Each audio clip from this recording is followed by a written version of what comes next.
গণভোটে 2 নম্বরে বলা হয়েছে 100 সদস্যের উচ্চকক্ষ। এই জায়গায় সংস্কারটা কি? সংস্কারটা হইতেছে জাতীয় সংসদের পাশাপাশি থাকবো একটা উচ্চকক্ষ, যেখানে সব দলের ভোটের আনুপাতিক প্রতিনিধিত্ব থাকবো। এই জায়গায় যদি আপনি হা ভোট দেন, তাহলে ছোট ছোট দলগুলোও সংসদে যাইব। আপনার আরেকটু সহজভাবে বুঝাই বলি, ধরেন বিএনপি ক্ষমতায় গেল, বিএনপি ক্ষমতায় গেলে বিএনপি সরকার গঠন করব এবং সংসদে যাইব। তার পাশাপাশি জামাত থেকে, এনসিপি থেকে, ইসলামী আন্দোলন থেকে ভালো ভালো মানুষ সংসদে যাইব। তখন হইব কি, বিএনপি এককভাবে কোনো সিদ্ধান্ত নিতে পারবো না। তখন সবার মতামত নিয়ে ঐক্যমতের মাধ্যমে সিদ্ধান্ত নিতে হইব। সংবিধান পরিবর্তন বলেন, আইন কানুন বলেন, যাই বলেন, যে কোনো বিষয়ে সিদ্ধান্ত নিতে হইলে সবার মতামত নিয়ে তারপর সিদ্ধান্ত নিতে হইব।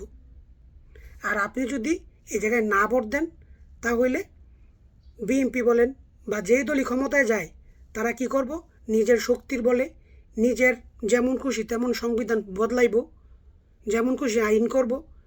একজন করছে দেখছেন না?